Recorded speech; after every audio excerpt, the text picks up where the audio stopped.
nothing like him. Coming to your last part of the question, who is Allah? Who is Allah? The best definition I can give you is quote to you Surah Ikhlas, chapter number 112, verse number 1 to 4. It's mentioned in the Quran, Kul huwallahu ahad. Say He is Allah one and only. Allahu samad. Allah the absolute eternal. Lam yalid wa lam yulad. He begets not nor is he begotten. Walam yakul lahu kufuwan ahad. There's nothing like him. This is a four-line definition of Allah subhanahu wa ta'ala. Any human being, any person says, so and so candidate is God. If that candidate fits in this four-line definition, we Muslims have got no objection in accepting that candidate as God. Four-line definition. This is the litmus test for theology, for the study of God. First is, Qul huwallahu ahad. Say He's Allah one and only. Allahu samad. Allah the absolute eternal. Lam yalid wa lam yulad. He begets not nor is he begotten. Walam yakul lahu kufuwan ahad. There's nothing like him. If you go to the Hindu scriptures, the same is mentioned in the Hindu scriptures. Kul huwallahu ahad is mentioned, if you read Chandogya Upanishad, chapter number 6, section number 2, verse number 1. Ikkam evidityam. God is only one without a second. Second test. Allahu samad. Allah the absolute eternal. Bhagavad Gita chapter number 10, verse number 3 says, I am known as the Lord of all the worlds, the unbegotten, the beginningless. Third test, Lam yalid wa lam yulad. He begets not nor is he begotten. It's mentioned in the Shvetasvatara Upanishad, chapter number 6, verse number 9. Nachasya kasij, janita na chadipa. Of him there are no lords. He has got no parents. Almighty God has got no father. He has got no mother. And walam yakul lahu kufuwan ahad. There nothing like him is mentioned in Shvetasvatara Upanishad, chapter number 4, verse number 19. And Yajurved, chapter number 32, verse number 3, where it says, Na tasya pratima asti. Of that God, there is no pratima, there is no idol, there is no image, there is no photograph, there is no sculpture. Who says that? Yajurved, chapter number 32, verse number 3. Same as, Walam yakul lahu kufuwan ahad. So any person saying so and so candidate is God, if that candidate fits in this four-line definition, we Muslims have got no objection in accepting that candidate as God. For example, some people say, Bhagwan Rajneesh is Almighty God. Once during question answer time, a Hindu told me, we don't believe Bhagwan Rajneesh to be God. I never said that the Hindus believe Bhagwan Rajneesh is God. I said some people believe Bhagwan Rajneesh to be God. Let us put this Rajneesh to test.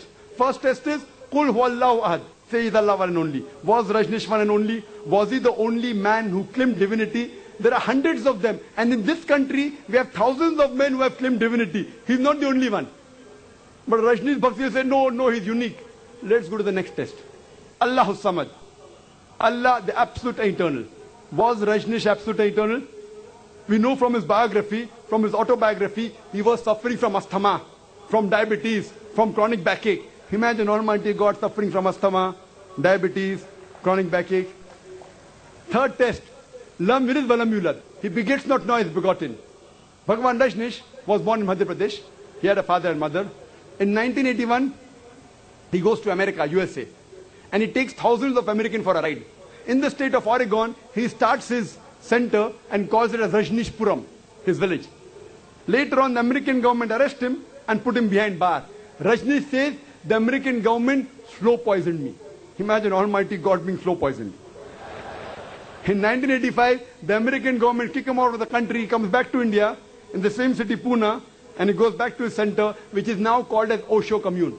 And if you go to the Samadhi of Rajneesh, it is mentioned there on the Samadhi, Bhagwan Rajneesh, Osho, never born, never died, but visited the earth from the 11th of December 1931 to the 19th of January 1990. Never born, never died, but visited the earth from the 11th of December 1931 to the 19th of January 1990. They forgot to mention in Samadhi, he was not given visas to 21 countries of the world. Almighty God coming in this world to visit the world and requires visas to go to different countries. And the Archbishop of Greece said, if you don't remove Rajneesh out of this country, we'll burn his house and the house of his disciples. And the last test, Walam yakul lahu kufuwan ahad, is so stringent that no one besides the true Almighty God can pass. The moment you can compare God to anything, he is not God. Walam yakul lahu kufuwan ahad. We know Rajneesh, like the human beings, had a beard, one nose, two eyes, 2 ears, 2 hands. The moment you can compare God to anything in this world, he is not God. Walam yakul lahu kufuwan ahad. If someone says Almighty God is 1,000 times stronger than Arnold Schwarzenegger, might have heard the name of Arnold Schwarzenegger. Have you heard Arnold Schwarzenegger? The person who got the title Mr. World, Mr. Universe. The strongest man in the world, the strongest man in the universe. The moment you can compare God to anyone, whether it be Arnold Schwarzenegger, whether it be Dara Singh, whether it be King Kong, whether it be 1,000 times or 1,000,000 times, the moment you can compare God to anything in this world, He is not God. وَلَمْ يَكُلْ لَهُ كُفُوًا أَحَدٌ. There is nothing like Him. So this is a 4-line definition of Allah subhanahu wa ta'ala given in the Quran. Whichever God you are worshipping, brother, put that God to the test of Surah Ikhlas. If that God passes, that is a true God. Otherwise, it's a fake God.